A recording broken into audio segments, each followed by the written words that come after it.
আর তার ওসিলা করে সে দোয়া করছে, তা তোমার এত গাত্রদা হচ্ছে কেন?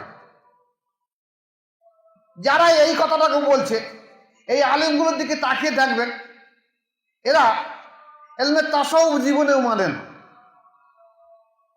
মানুষের যার অন্তর আছে, অন্তরে যে শয়তান বসে থাকে, অন্তর যে আল্লাহর জিকিরে জারি হয়, অন্তর আল্লাহর জিকিরে জারি হলে শয়তান অন্তর থেকে সরে যায়, এ ধারণা তাদের নেই। ওরা কোরআন পড়েছে, হাদিস পড়েছে, কিন্তু বুঝতে পারেনি।